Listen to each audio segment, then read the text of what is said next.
वालेकुम YouTube family, welcome back to my channel.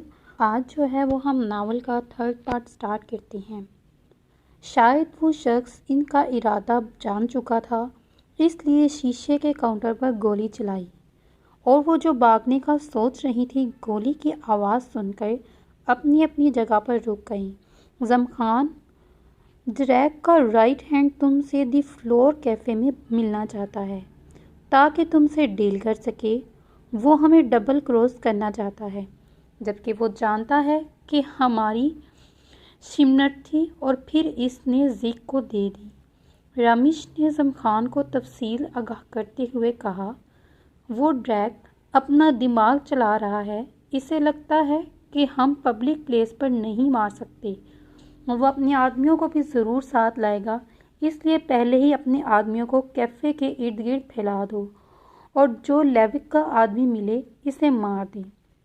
जमखान ने अपनी दाढ़ी पर आहिस्ता आहिस्ता हाथ फेरते हुए कहा, दी फ्लोर कैफ़े।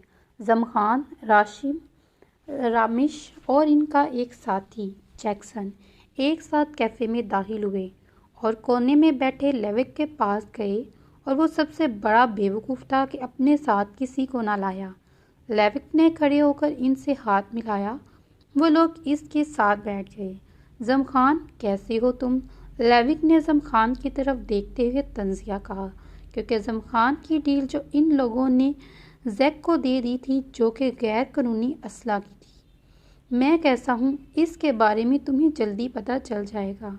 जमखान ने हंसते हुए दो मायनी लहजे में कहा, तुम जानते हो शिमनेट हमारी थी, हमने इसकी डील की थी और डील के मुताबिक हमारे आदमियों ने शिमनेट लेनी थी और तुम लोगों ने न सिर्फ हमारी शिमनेट जैक को दी बल्कि हमारी आदमियों को भी नुकसान पहुंचाया।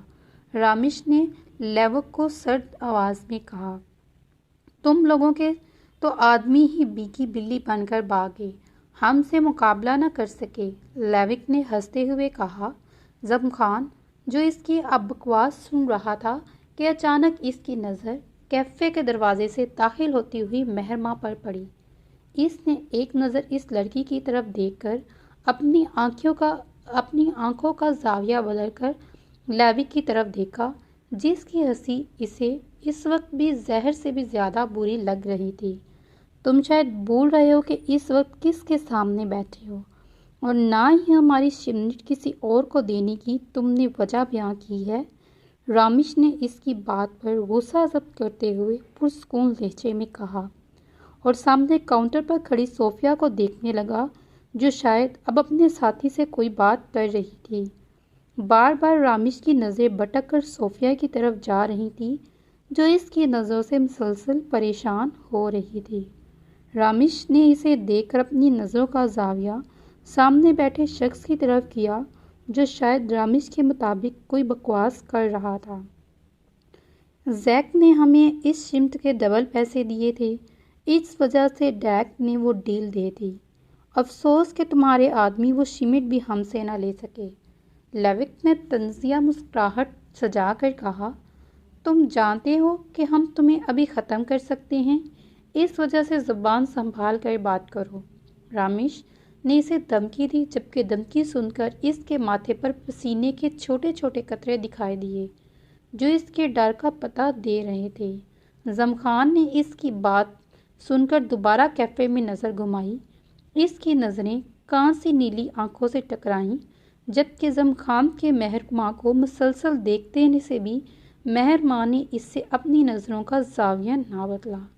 जमखान लेविक की बात सुनकर अपना एक पाँव मुसलसल हिला रहा था, जो इसकी ज़ब्त को मुसलसल आजमा रहा था। जमखान, जो अपनी माँ को ना बचा सका वो मुझे। अभी वो अपनी बात मुकम्मल कर ही नहीं पाया कि जमखान ने अपनी गन निकालकर मेहरमा की तरफ देखते हुए इसके दिल पर गोली मारी, जो कब से अपना गुस्सा जब्त करने की कोशिश कर रहा था कि अपनी मोम के बारे में ऐसी बात करता सुनकर इसकी बर्दाश्त जवाब देगी। गोली लगते ही लेविक का मुर्दा जिस्म ज़मीन पर गिर गया और इसके इर्द गिर्द खून फैलने लगा। कैफ़े की खामोशी में अचानक मेहरमा की चीख गूंजी। जमखान ने रामिश और जैक्सन को इन दोनों के पकड़ने का इशारा किया। शायद मेहरमा और सोफिया दोनों को इनकी बात समझ आ गई, इसलिए भागने की कोशिश करने लगी। जमखान ने इनका इरादा जानकर सामने बने शीशे के काउंटर पर गोली दे मारी। वो दोनों भागने की नाकाम कोशिश करने वाली थी, अपनी अपनी जगह जम गई। जैक्सन ने मेहरमा को और रामिश ने सोफिया को पकड़ा और इन दोनों की मखसूस नस दबाकर इन्हें बेहोश कर दिया। ये सब हमारे आदमियों से कहकर साफ करवाओ और कैफ़े की फुटेज भी अंदर और बाहर की डिलीट करवाओ। जमखान ने अपनी जगह से उठते हुए कहा, ठीक है तुम जाओ, यहाँ हम संभाल लेंगे। रामिश ने इसे देखते हुए कहा, जो बाहर की जानिब जा रहा था। 1 घंटे बाद द ब्लैक रोज़ मैंशन। इसे आहिस्ता आहिस्ता होश आ रहा था। जब इसे मुकम्मल होश आया तो इसने खुद को एक अनजान कमरे में पाया और इसे सब कुछ याद आ गया। वो चाहे जितनी भी बहादुर थी, लेकिन अब इसे इन लोगों से खौफ महसूस हो रहा था। कमरे में मुकम्मल अंधेरा था। इसे साफ कुछ न दिख रहा था कि अचानक कमरे का दरवाज़ा खुला और रामिश अंदर आया। रामिश ने अंदर दाखिल होकर इसे इशारे से अपने साथ चलने को कहा। मेहरमा इसका इशारा समझ चुकी थी, इस वजह से उठकर आहिस्ता आहिस्ता इसके साथ चलने लगी। डर से तो वैसे ही इसकी जान हवा हो रही थी और इसे ऐसा लग रहा था कि ये लोग इसे भी मार देंगे कि अचानक इसके जहन में सोफिया का ख्याल आया, जो इसके साथ नहीं थी। मेरी दोस्त सोफिया कहाँ है? तुम लोगों ने इसे भी तो पकड़ा था। मेहरमा ने इसके साथ चलते हुए टूटी फूटी उटली ज़ुबान में बात की। वो महफूज है, तुम फिक्र मत करो। रामिश ने इसकी तरफ मुड़ते हुए कहा, अब मैं अपने दोस्त की फिक्र भी नहीं कर सकती गधे। मेहरमा ने उर्दू में कहा, जो इसके मुताबिक रामिश को समझ ही नहीं आया, मगर रामिश खुद को गधा कह जाने पर अपना गुस्सा जब्त किया गया और जमखान के बारे में सोचने लगा कि जब ये लड़की इससे बात करेगी तो पता नहीं क्या कहेगी, जो मेहरमा के मुताबिक इसे समझ नहीं आएगा। क्या कहा तुमने? रामिश ने अपनी ज़ुबान से अटल हिलाते हुए पूछा। कुछ नहीं, मेहरमा ने अपना सर नफ़ी में हिला दिया। रामिश एक कमरे के आगे रुक गया और इसे अंदर जाने का कहा। वो चुपचाप इसके पीछे अंदर दाखिल होगी और रामिश के इशारे करने पर कुर्सी पर बैठ गई। जमखान, इस लड़की को होश आ गया था। तुमने कहा था कि तुम खुद बात करोगे। रामिश ने जमखान के करीब जाकर आहिस्ता आवाज़ में कहा, जो लड़की की तरफ अपनी पीठ करके खड़ा था। जमखान ने इसे देखते हुए कहा। वो इसका इशारा समझकर कमरे से चला गया। तुम्हारा नाम क्या है? जमखान ने इसकी तरफ अपना रुख मोड़ते हुए कहा। मेहरमा ने अपनी नज़रें उठाकर इसकी तरफ देखा, जिस शख्स ने कैफ़े में दूसरे आदमी को मारा था। अब वो पुरसुकून सा इससे सवाल पूछ रहा था। मेरा नाम मिर्जान है। मेहरमा ने इसकी तरफ देखते हुए सफाई से झूठ बोला।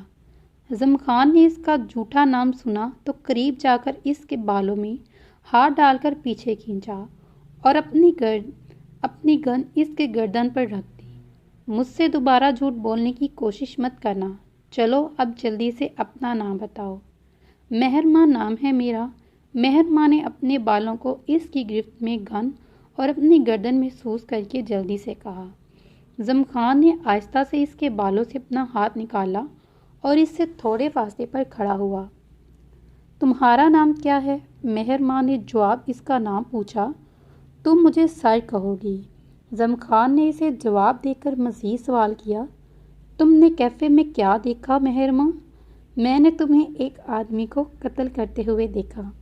मेहरमा ने इसकी आंखों में देखते हुए कहा, जहाँ इतनी वहशत सर्दपन न था जितना कैफ़े में था।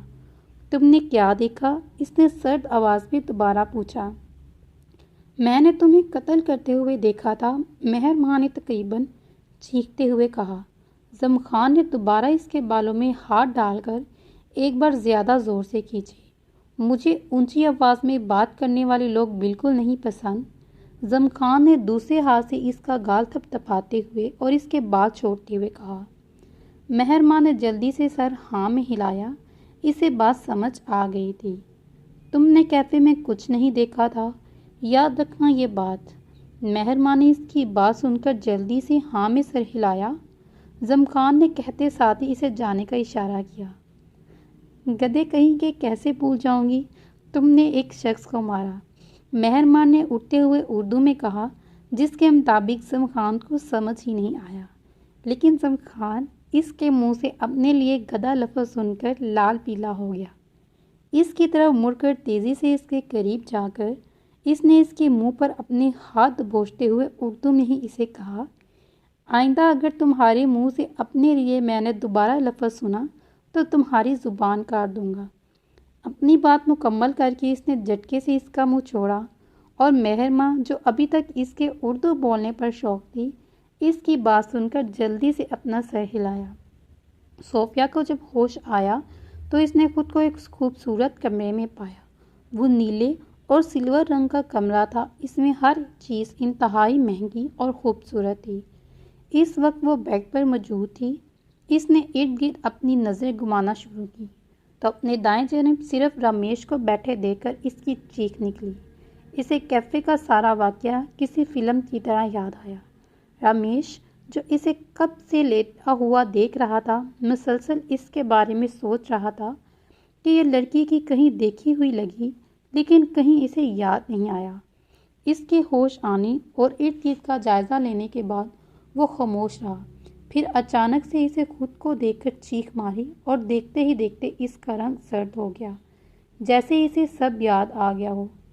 अपना नाम बताओ लड़की, इसने थोड़ा करक लहजे में इससे पूछा। सोफिया नाम है मेरा। सोफिया ने जल्दी से खुद की हालत पर काबू पाते हुए जवाब दिया। मैं तुम्हें आखिरी बात ये बता रहा हूँ, ध्यान से सुनना और याद रखना। तुमने कैफ़े में कुछ नहीं देखा। अगर पुलिस या किसी और को तुम और तुम्हारी इस दोस्त ने हमारे बारे में बताने की कोशिश की तो तुम जानती हो कि हम दोनों को ऐसे गायब करेंगे जैसे तुम लोगों का कोई इस दुनिया में वजूद ही ना हो। रामिश ने इसकी चेहरे पर झूठ का कोई असर ना पाया तो इसे करक लहजे में कहा, जो इसकी बात सुनकर हल्का हल्का कांपने लगी। मैं और मेहरमा किसी को नहीं बताएंगे, प्लीज़ हमें जाने दो। मेहरमा कहाँ है? वो ठीक तो है? सोफिया ने अटकते हुए इसे जवाब दिया। मेहरमा के बारे में अचानक याद आने पर इससे पूछा, वो ठीक है और अब हम तुम लोगों को जाने दे रही हैं। अगर कभी भी ये बात बाहर निकली तो अपनी दोस्त और ख़ुद को हमारे कहर से नहीं बचा पाओगी। रामिश ने एक नज़र फिर धमकी देते हुए कहा, जबकि इसकी बात सुनकर सोफिया ने अपना सर जल्दी से हिलाया और तेज़ी से उठकर इसके पीछे चलने लगी। लेकिन कुछ याद आने पर रुक सी गई, जो दरवाज़ा खोलकर इसकी तरफ सवालिया नज़रों से देख रहा था। कुछ पूछना था तुमसे, रामिश ने इससे पूछा। तुम्हारा नाम क्या है? सोफिया ने अपनी नज़र झुकाकर पूछा। तुम्हारा जानना ज़रूरी नहीं है मेरा नाम क्या है, मैं कौन हूँ और कहाँ रहता हूँ। रामिश ने इसे जवाब दिया और फ़ौरन कमरे से बाहर निकलकर इसे भी चलने को कहा। सोफिया अपने सवाल का जवाब ना पाकर मायूस होगी और इसके पीछे तेज़ी से चलने लगी। एक कमरे के आगे रुककर रामिश ने नॉक किया और अंदर दाखिल हुआ। इसके पीछे ही सोफिया। मेहरमा अभी भी इसके उर्दू बोलने पर शौक की कैफियत में थी, क्योंकि देखने में कोई इटालियन ही लग रहा था। कहीं से भी इसे अपनी शक्ल से पाकिस्तानी ताल्लुक़ रखने वाला तो नहीं लग रहा था। अभी वह अपनी सोच में गुम थी कि रामिश दरवाज़ा खोलकर सोफिया के साथ अंदर आया, जबकि जमखान अपने रुख इसकी तरफ मोड़कर खड़ा था।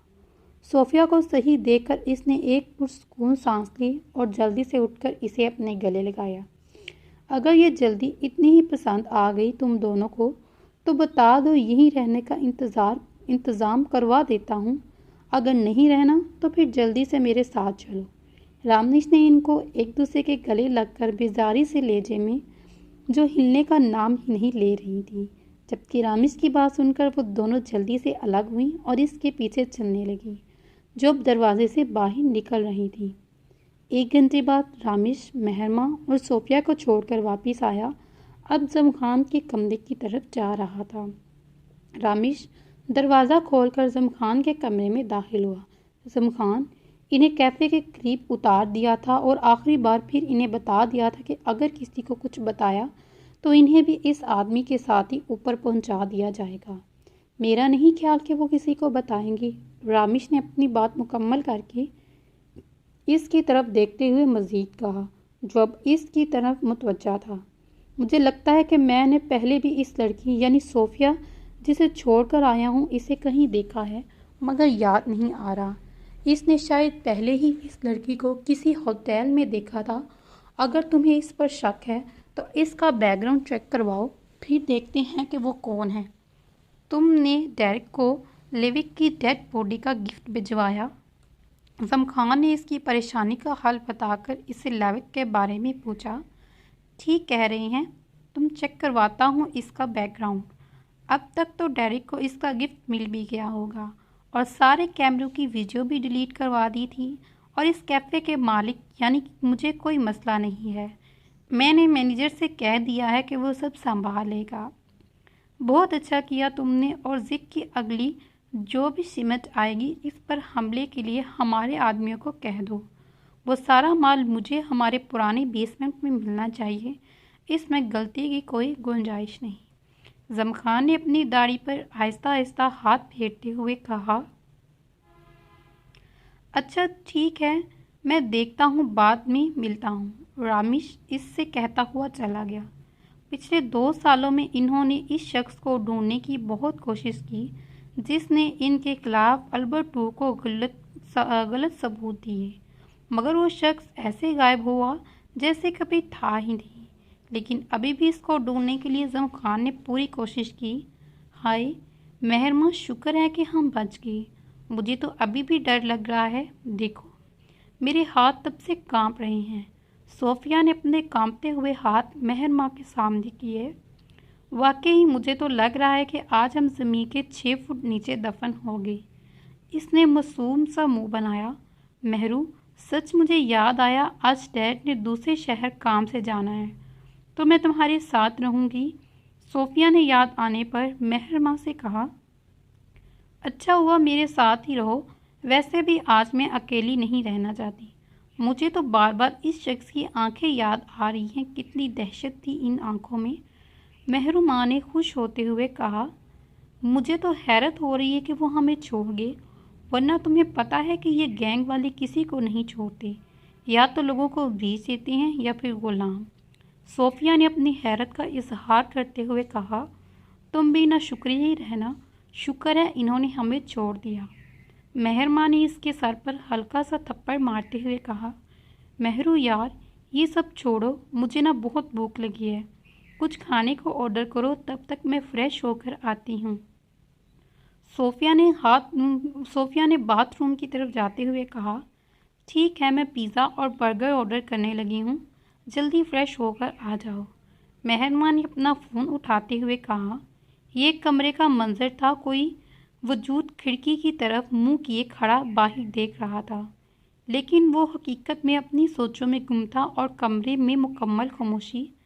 ठक ठक, अचानक कमरे के दरवाजे पर दस्तक हुई, जो कमरे की खामोश फिजा में अरताश पैदा करती है, इस वजूद की सोचों का तसलसल तोड़ती है।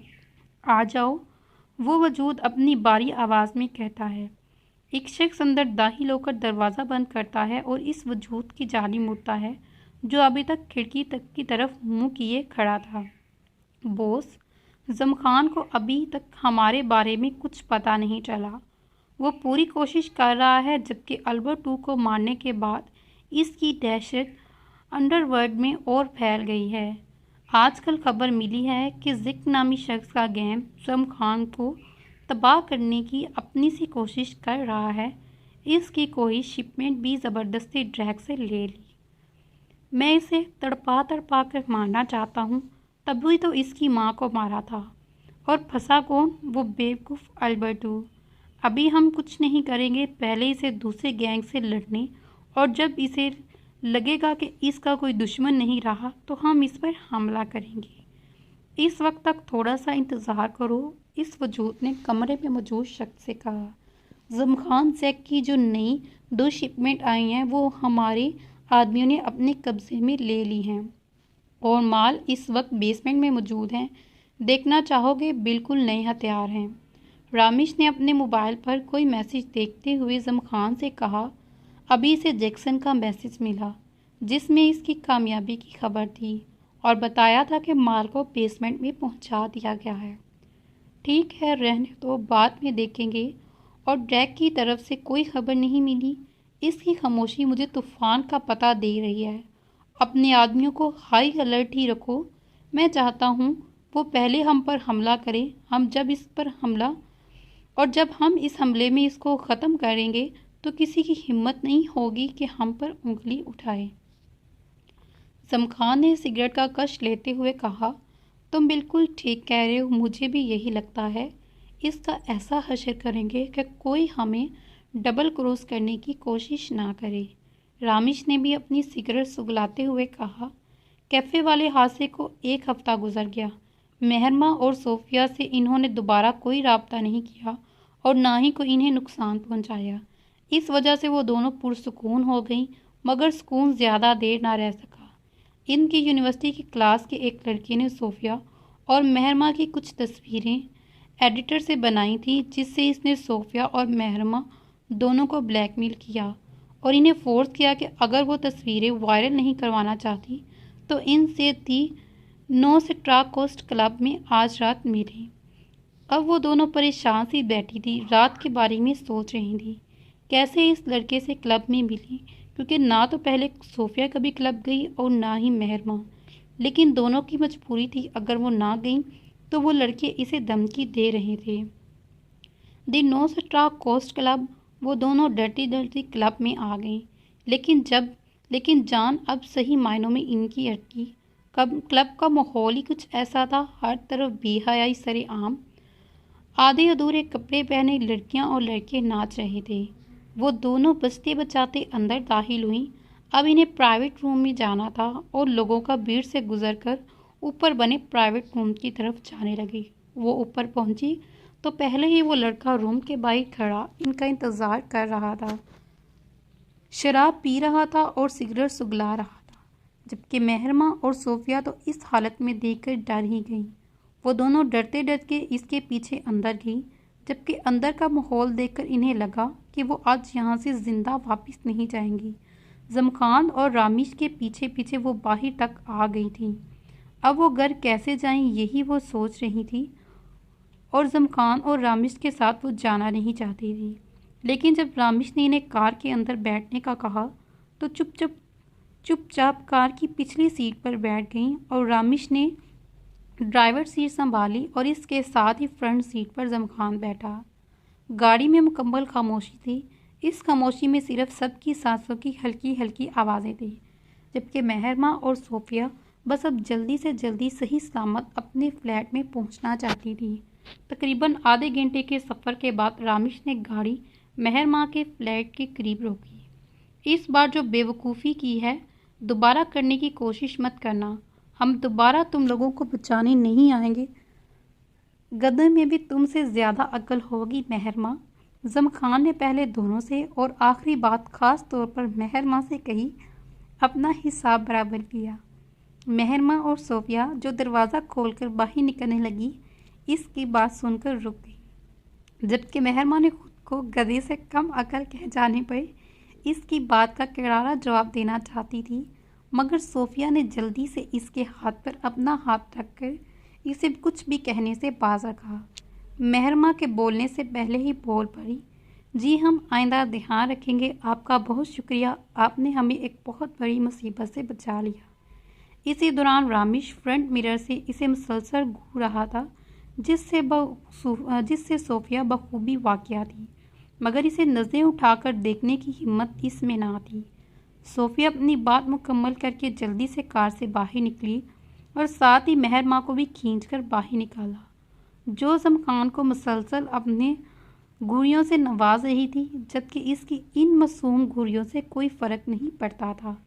सोफिया ने मेहरमा को तेज़ी से गाड़ी से निकाला और इसका हाथ सीधा लिफ्ट में जाकर छोड़ा, जबकि अपने पीछे जमखान और रामिश की नज़रें दोनों ही महसूस कर रही थी। फ्लैट के अंदर दाखिल होकर दोनों पुरसुकून सांस खारिज किया। टीवी लॉन्च में मौजूद सोफे पर टेर हो गई। मुझे जाते हुए बिल्कुल उम्मीद ना थी कि हम जिंदा और सही सलामत हालत में वापस आ सकते हैं। मैंने कभी भी दोबारा किसी के हाथों बेवकूफ़ नहीं बनूंगी। सोफिया ने मेहरमा की तरफ मुड़ते हुए कहा, जब इन्होंने डांस करने का कहा तो क्या हालत थी मेरी, मैं कभी सोच नहीं सकती। सबकी महसूस हो रही थी। अगर वो दोनों ना आते तो यकीनन हमने इन बेड़ियों का डिनर बनना था। घटिया लोग गंदी गंदी नज़रों से देख रहे थे। इन लोगों को मार पड़ी, अब गलती से भी किसी लड़की को ब्लैकमेल नहीं करेंगे। मेहरमा ने उठकर पानी पीते हुए इनसे कहा और साथ ही इसे पानी का गिलास दिया। हाँ, वाकई ही तब तुम्हारी हवा निकली और बोल भी मुश्किल से रही थी, और वैसे मैडम इन्हें मुक्के मारना चाहती थी। सोफिया ने पानी पीकर मुंह बनाते हुए मेहरमा का बात का जवाब दिया, जबकि मेहरमा ने सिर्फ सोफे पर पड़ा तकिया उठाकर इसके सर पर मारा। मैं बहुत बहादुर हूँ, अच्छों को मज़ा सिखा देती हूँ। बस वो लोग कह रहे थे कि अगर कुछ भी हमने किया तो तस्वीरें अपलोड कर देंगे। हमारी इसलिए मैं डर गई। वो लोग थे 5, अगर मैं कुछ कह भी देती तो इन लोगों ने मेरा कीमा बना देना था। सही कह रही हो, इन्होंने तुम्हारा कीमा बना देना था, लेकिन शुक्र करो तुम बच गई। चलो छोड़ो इन बातों को, आओ कोई फिल्म देखते हैं। सोफिया ने मेहरमा को देखते हुए कहा, जो इसकी बात सुनकर बुरे बुरे मुंह बना रही थी। मेहरमा ने अपनी पसंद की मूवी लगाने को कहा। अच्छा ठीक है, लगाती हूँ, सोफिया ने इसके साथ बैठते हुए कहा और साथ ही मूवी लगाई। मैं चाहता हूँ कि तुम एक आदमी इन दोनों पर नज़र के लिए रखो। वो हमें इनकी पल पल की खबरें दें ताकि कोई हमारी वजह से इन पर हमला ना कर दे। जमखान ने मेंशन में दाखिल होते हुए रामिस से कहा, मैं भी यही सोच रहा था, जो इनकी हिफाजत के लिए रख देता हूँ। जून को इनकी हिफाजत के लिए रख देता हूँ, किसी की भी नज़रों में आए बगैर अपना काम कर लेगा। और जैक कह रहा था कि अभी वो वापस नहीं आएगा, 2 महीनों तक वो दूसरे शहर में ही रहना चाहता है। रामिस ने इसे कहते हुए सिगरेट सुगलाया। सही है, जनैक को रहने दो, जितनी देर वो वहाँ रहना चाहता है। जैक की क्या खबर है? जमखान ने भी अपनी सिगरेट सुगलाते हुए इससे पूछा। आजकल खामोश है काफ़ी। जब से हमने इसकी दोनों शिपमेंट अपने कब्जे में की, तब से इनसे कोई भी हमला हम पर करने की कोशिश नहीं की, और अभी भी यही जाहिर कर रहा है कि कुछ नहीं करेगा और फिर अचानक हमला करेगा।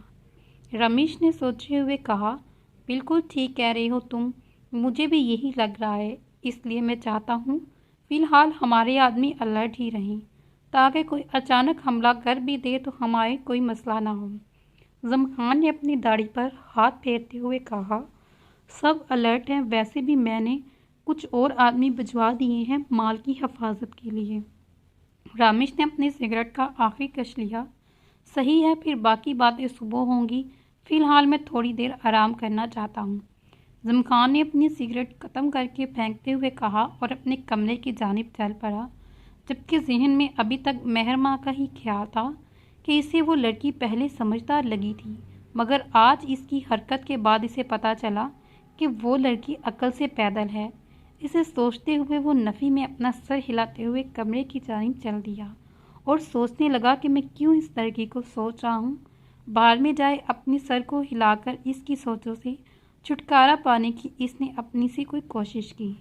रामेश अपने कमरे में दाखिल हुआ और शावर लेने चला गया। शावर लेकर आया तो इसकी सोचों सोफिया की जानिब चल दी। वो लड़की इसे मासूम लगती थी, मगर हर मासूम देखने वाली लड़की मासूम तो नहीं होती। वैसे भी इसने इसका बैकग्राउंड चेक करवाया था, जो कुछ नहीं बल्कि सारा ही मशकूक था। वो 3 साल पहले रूम आई थी, इससे पहले कहाँ थी किसी को नहीं पता। इस वजह से रामेश ने अभी भी इसके माजी का पता लगाने के लिए अपना आदमी भेजा था, जो इसके माजी के बारे में जानने के लिए सरोतार कोशिश कर रहा था। वो सोफिया पर बिल्कुल भरोसा नहीं करना चाहता था और ना ही इसे दोबारा मिलना चाहता था, क्योंकि इसे देखने के बाद इसका दिल बागी हो जाता था। मगर खाई किस्मत जो इन्हें बार बार मिला रही थी। मेहरमा और सोफिया दोनों इकट्ठे ही यूनिवर्सिटी में दाखिल हुए। मेहरमा को सुबह से लग रहा था जैसे कोई इन लोगों को मुसलसल अपनी नज़रों के हिसार में देख रहा है, मगर जब अपने इर्द गिर्द देखती तो कोई नज़र ना आता। मेहरमा, मुझे लग रहा है कि कोई हमें मुसलसल देख रहा है। सोफिया ने इर्द गिर्द अपनी नज़रें घुमाते हुए कहा। वो इस वक्त कैंटीन में बैठे हुए थी। इसे सुबह से लग रहा था कि कोई इन्हें देख रहा है। बहुत जल्दी जाग गई आप मोहतरमा। मुझे तो सुबह से महसूस हो रहा था कि कोई देख रहा है, मगर जब भी अपने आसपास देखती तो कोई नजर ही नहीं आता था। मेहरमा ने अपना जूस पीते हुए आहिस्ता आहिस्ता आवाज़ में से कहा, ताकि कोई सुनना नहीं। इसका आइडिया सोफिया को भी अच्छा लगा था। इस वजह से इसने भी इसकी बात का जवाब देने के लिए अपना सर हाँ में हिलाया।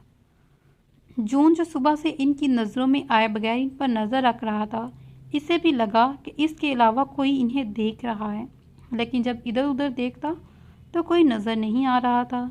इसे शक तो था कि इनके अलावा भी कोई इन पर नज़र रख रहा है। अब वो बस सही वक्त का इंतज़ार कर रहा था कि कब वो यूनिवर्सिटी से बाहर जाएं और इसे पता चले कि कौन इन्हें देख रहा है, क्योंकि यकीनन वो शख्स भी ज़रूर इनके पीछे जाएगा जो इसके अलावा इसकी जासूसी कर रहा था।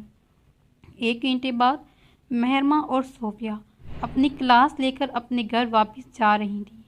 वो बस में वापस जाती थी, इस वजह से वो बस का इंतज़ार कर रही थी।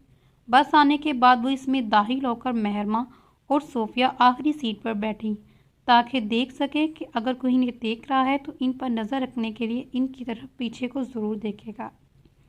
जैक्सन बस में दाखिल हुआ। मेहरमा और सोफिया की अगली सीट पर बैठकर इसने अपने कानों में हैंडफ्री लगा दी, अपनी आंखें बंद कर दी, जिससे देखने वाले को वो सोया हुआ महसूस हुआ, लेकिन वो अपनी आधी खुली आंखों से इर्द गिर्द मौजूद लोगों पर नज़रें रखे हुए था, जिससे इस पर किसी को शक ना हो। वो सब पर नज़रें रखे हुए था कि इसकी नज़र अचानक कोने में बैठे लड़के पर पड़ी। वो कुछ ऐसे बैठा था कि किसी को महसूस नहीं हो रहा था कि वो लड़का मुसलसल मेहरमा और सोफिया को घूर रहा है। इसने ग्रे कलर की शर्ट और साथ में ब्लैक जैकेट पहनी थी। जैक्सन को याद आया कि इसने इस लड़के को कैंटीन में भी इन्हें घूरते हुए देखा, मगर इसे लगा कि वो किसी और को देख रहा है, मगर अब इसे यह लड़का मशकूक लग रहा था। अब जैक्सन बस मेहरमा और सोफिया के उतरने का इंतज़ार कर रहा था। तभी इसे पता चलना था कि वो लड़का इनके पीछे जाता है या नहीं। मेहरमा और सोफिया ने अपने आसपास बस में सबको देखा, मगर कोई भी इनको इस तरह नज़र नहीं आया। जब इनका स्टॉप आया तो मेहरमा जल्दी से सोफिया को लेकर बाहर निकली और तेज़ी से फ्लैट की तरफ भागने का अंदाजे में चलने लगी। जैक्सन ने जब इस लड़के को इनके पीछे जाते हुए देखा तो इसका शक यकीन में बदला। मेहरमा और सोफिया के फ्लैट की बिल्डिंग में इस वक्त रश कम था। जब मेहरमा और सोफिया लिफ्ट के अंदर दाखिल हुई तो जैक्सन ने इस लड़के पर पीछे से हमला करते हुए इसको एक लात मारी, जिसके लिए वो लड़का तैयार ना था, इसीलिए लड़खड़ा कर नीचे गिरा। इसने इस लड़के को उठाकर बिल्डिंग के वॉशरूम की तरफ ले गया और ज़ोर से एक मुक्का नाक पर मारा, जबकि लड़के का हर हमला जैक्सन का नाम बता रहा था। मुसलसल इसे मारने और इसकी हालत बिगाड़ने के बाद जैक्सन ने इससे पूछा, किसने तुम्हें भेजा है? जल्दी बोलो वरना जिंदा नहीं छोड़ूंगा। मुझे जैक ने भेजा था एक लड़की पर नज़र रखने के लिए। वो पूरा दिन क्या करती है, कहाँ रहती है? इस लड़के ने दर्द से कराहते हुए कहा। एक तस्वीर अपनी जेब से निकालकर जैक्सन ने दी।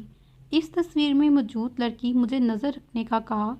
यह तस्वीर रात को ही किसी ने जैक को दी, बस मुझे इतना ही पता है।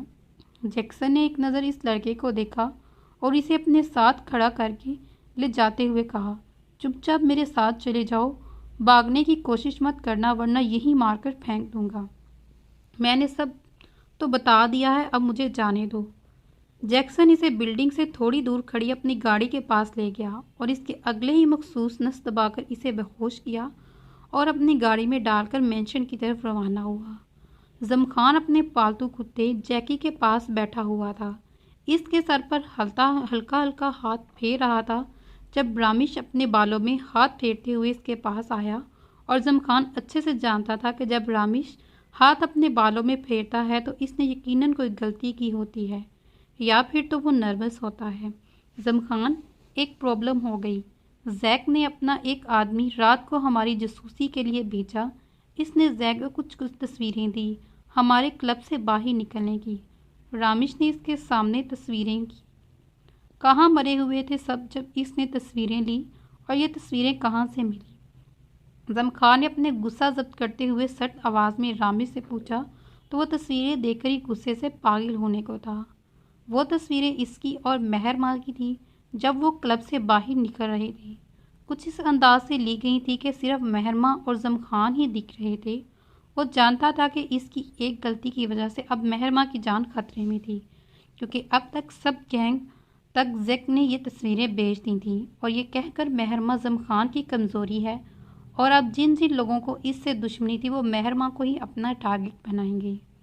मैं जानता हूँ हमारे आदमियों की गलती है, इन्हें इर्द गिर्द का ख्याल रखना चाहिए, लेकिन तुम जानते हो क्लब ने इसके बाहर रास्ता, इस वजह से जिसने तस्वीरें खींची इसने नज़रों में आए बगैर खींची। और दूसरी बात कि ये एक लड़का सुबह से मेहरमा और सोफिया को फॉलो कर रहा है। जैक्सन ने इस लड़के को इसके फ्लैट वाली बिल्डिंग के सामने पकड़ा था। फिर इसे मारने के बाद इसने बताया कि जैक ने मेहरमा पर नज़र रखने को कहा है। वो सारा दिन क्या करती है, इसकी सारी रूटीन। रामिश ने इसको तफसील से आगाह किया। जैक्सन कहाँ है? मेहरमा के फ्लैट के बाहर ही है ना? और हम अभी इसी वक्त मेहरमा के फ्लैट में जा रहे हैं और मुझे पूरा यकीन है कि आज रात मेहरमा के फ्लैट पर हमला होगा। जमखान ने रामिश से पूछा और मज़ीद कहा और इसके साथ बाहर की जानिब जाने लगा ताकि दोनों मेहरमा के फ्लैट पर जा सकें।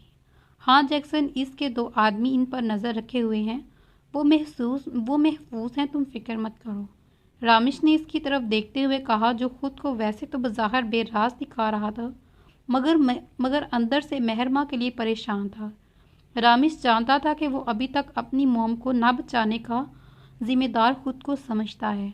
रामिश ने इसकी बात सुनकर हल्का सा अपना सर हाँ में हिलाया। रामिश ने ड्राइविंग सीट संभाली जबकि इसके साथ वाली सीट पर जमखान था। वो मुसलसल भाग रही थी। कुछ लोग इसका पीछा कर रहे थे, इस पर गोलियां चला रहे थे। एक गोली इसके बाजू पर लगी। दर्द की शिद्दत से इसके मुंह से आह निकली और कोई शख्स पीछे से आकर इसके बालों को जोर से पकड़ता है और सुनसान सड़क पर घसीटना शुरू करता है। बचाओ प्लीज़ सोफिया, उठो सोफिया, सब ठीक है, तुम्हें कोई कुछ नहीं कहेगा। देखो तुम ठीक हो, मेरे साथ घर में मौजूद हो, सिर्फ ख्वाब था। मेहरमा ने सोफिया को होश की दुनिया में लाते हुए कहा। इसने कहा कि वो आज फिर वही ख्वाब देख रही थी जो कभी इसका पीछा नहीं छोड़ता था। पिछले 3 सालों में बहुत कम ऐसा हुआ कि इसे ये ख्वाब ना आए। वो यूनिवर्सिटी से आकर थोड़ी देर के लिए सोई, लेकिन वो भूल गई कि जब वो ज़्यादा परेशान होती तो वो ये ख्वाब ज़रूर आता। सोफिया को जब मुकम्मल हवास बहाल हुए तो इसने खुद को मेहरमा की बाहों में पाया जो इसे पुचकार रही थी। मैं ठीक हूँ मेहरमा, शुक्रिया तुम्हारा, सोफिया ने मेहरमा से अलग होते हुए कहा। अभी मेहरमा कुछ कहने ही लगी थी कि इसे बाहर कुछ गिरने की आवाज़ आई जो सोफिया को भी साफ सुनाई दी। सोफ़ी, लगता है घर में कोई है, खामोश रहना, आवाज़ मत निकालना। दरवाज़ा लॉक करती हूँ, तुम ये लैंप बंद करो। मेहरमा आहिस्ता से अपने कदमों की आवाज़ पैदा किए बगैर दरवाजे तक जाती है और इसे लॉक करती है। इशारे से सोफिया को उठने का कहती है। सोफिया आवाज़ पैदा किए आहिस्ता से उठती है और मेहरमा जल्दी से वॉशरूम की लाइट ऑन करके दरवाजे को बंद करके अपने पास मौजूद चाबी से वॉशरूम को दरवाजे को लॉक करती है, जबकि सोफिया इसके करीब खामोश खड़ी थी। मेहरमा ने सोफिया का हाथ पकड़ा और अलमारी का दरवाज़ा खोलकर इसे अंदर बैठने का कहा और साथ ही एक दराज से पेपर स्प्रे निकालकर खुद भी अलमारी में बैठकर अपने आगे कपड़े कर दिए। मेहरू, मुझे डर लग रहा है, सोफिया ने हल्की आवाज़ में कहा। मुझे लग रहा है मेरा फ़ोन किचन में है, मैं खाना बना रही थी। जब तुम्हारी आवाज़ें सुनाई दी तो तुम्हारा फ़ोन किधर है सोफिया, जल्दी बताओ। बात करते हुए मेहरमा के जहन में पुलिस को फ़ोन करके बुला सकती हैं, लेकिन इनका फ़ोन तो किचन में था। वो मेरे बैग में है, इसको चार्जिंग नहीं है, इसलिए बैग में रखा था। सोफिया ने आहिस्ता से तफसील बताई। अच्छा, हम इसे चार्ज करके ऑन कर लेते हैं, मगर तुम्हारा बैग कहाँ है? मेहरमा ने इसे हल्की आवाज़ में कहा। बैग बाहर सोफे में है। उफ, चलो छोड़ो, जो होगा देखा जाएगा, अब खामोश रहना। अब कोई इनका दरवाज़ा तोड़ने की कोशिश कर रहा था। वो मुसलसल इन्हें दरवाज़ा खोलने का कह रहा था। वो दोनों हल्के हल्के कांप रही थी कि अचानक दरवाजे की लॉक टूट कर गिरा और कोई आदमी अंदर दाखिल हुआ। वॉशरूम की तरफ देखा जहाँ से रोशनी आ रही थी। वॉशरूम का दरवाज़ा तोड़ने लगा कि अचानक बाहर से इस आदमी को गोलियां चलाने की आवाज़ सुनाई दी। जबकि मेहरमा और सोफिया गोलियां चलने की आवाज़ सुनकर बेहोश होने ही वाली थी कि इनका नाजुक सा दिल सूखे पत्ते की तरह लर्जा गया और डर से इनके पसीने छूटे। समखान और रामिश जब मेहरमा के फ्लैट के बाहर पहुंचे तो इन्हें जैक्सन और कोई आदमी दिखाई ना दिया, जिससे इनको कुछ गड़बड़ का एहसास हुआ। ये शक यकीन में तब बदला जब इन्हें मेहरमा के फ्लैट का दरवाज़ा खुला हुआ मिला। जमखान ने पहले आहिस्ता से दरवाज़ा तोड़ा और खोल कर देखा तो इसे 2 आदमी दिखाई दिए, जबकि रामिश फ्लैट के इर्द गिर्द जगहों को देख रहा था और वहाँ कोई छुपा हुआ तो नहीं। रामिश को आखिरी फ्लाइट के पास जैक्सन और इसके 2 साथी पड़े हुए मिले। इसने करीब जाकर चेक किया तो इसकी सांसें चल रही थी, लेकिन वो बेहोश थे। रामिश ने इन्हें वहीं छोड़ दिया। जैक्सन और इसके साथी बेहोश आखिर फ्लाइट के करीब सीढ़ियों के पास पड़े और बाकी सारा एरिया साफ। अंदर 2 आदमी हैं, मेहरमा और सोफिया कहीं दिखाई नहीं लग रही। वो कहीं छुपी हुई हैं, इसलिए अब हम डायरेक्ट हमला करेंगे ताकि अगर कोई इनका साथी अंदर इन लोगों को ढूंढ रहा हो तो हमसे मुकाबला करने के लिए बाहर आ जाए। जमखान ने इसे अपना प्लान बताया, जिसे सुनकर रामिश ने अपना सर हिलाया। मतलब साफ था कि इसे भी ये प्लान पसंद आया। जमखान ने पहले दाहिल होकर सोफे के करीब आदमी को निशाना लिया, जिससे वो वहीं गिरा, जबकि इसके पीछे ही रामिश दाहिल होकर ओपन किचन के करीब शख्स के हाथ पर गोली मारी। जब जमखान पर निशाना लगाने लगा था और साथ ही बना दिए इस आदमी ने सर पर गोली मार दी। जमखान चारों तरफ देखता हुआ जब एक आदमी कमरे से बाहर आया और रामिश पर निशाना लगाया, जबकि रामिश बर वक्त पीछे हट गया था। जमखान ने इस आदमी को टांग पर फायरिंग की, जिससे वो आदमी गिर गया और फिर इसने इसके दिल का निशाना लिया और वो वहीं ढेर हुआ। जमखान इस कमरे में होंगी क्योंकि बाकी कमरे बिखरे हुए थे, इनमें कोई मौजूद नहीं था। रामिश ने बाकी कमरे चेक करके आखिरी कमरे की तरफ इशारा किया। वो कमरे में दाखिल हुए तो इन्हें वॉशरूम की लाइट ऑन मिली। जमखान वॉशरूम के दरवाजे के करीब गया। मेहरमा, तुम महफूज हो, अब बाहर आ सकती हो। मेहरमा और सोफिया जो अलमारी में दुखी बैठी थी, इन्हें किसी की आवाज़ सुनाई दी जो मेहरमा को पुकार रही थी। मेहरमा को वो आवाज़ जानी पहचानी लगी, इसलिए वो अलमारी खोलकर बाहर आने लगी कि सोफिया ने इसका हाथ पकड़ लिया, जबकि मेहरमा ने सोफिया का वही हाथ अपने हाथ में लेकर हल्का सा दबाकर इसे तसल्ली दी और अलमारी आहिस्ता से खोल दी। जमखान और रमेश जो वॉशरूम के दरवाजे के करीब खड़े मेहरमा का दरवाज़ा खुलने का इंतज़ार कर रहे थे, अपने पीछे से अलमारी खुलने की आवाज़ पर फ़ौरन मुड़े। मेहरमा आहिस्ता से अलमारी खोलकर बाहर आई, जबकि इसके पीछे ही सोफिया भी अलमारी से बाहर निकली। मेहरमा और सोफिया ने इन दोनों को देखकर एक पुरसकून सांस खारिज किया। जमखान और रामिश ने इन्हें अलमारी से बाहर निकलते हुए देखा तो एक पल के लिए इनकी समझदारी पर हैरान रह गए। जो अलमारी में छुपकर ये जाहिर करवा रही थी कि वो वॉशरूम में है। मेहरमा ने अपने हाथ में मौजूद स्प्रे फेंककर सोफिया को गले लगाया, जो अभी भी हौले हौले कांप रही थी। सोफिया ने भी मेहरमा को ज़ोर से गले लगा लिया। अगर ये मेलोड्रामा ख़त्म हो गया हो तो चलें, या किसी और का इंतज़ार है तुम दोनों को। जमखान, जो इनको काफ़ी देर से एक दूसरे के गले लगे देख रहा था, अब उकता कर इन दोनों से पूछा, जबकि रामिश ने एक नज़र सोफिया को देखा और अपनी नज़रें फेर ली। जमखान की बात सुनकर मेहरमा ने सोफिया से अलग होकर इसे खानखा नज़रों से देखा। अब क्या नज़रों से कत्ल करने का इरादा है? अपने पैरों को अब हरकत नहीं दो, जब तुम्हारी बारात आएगी तब चलोगी।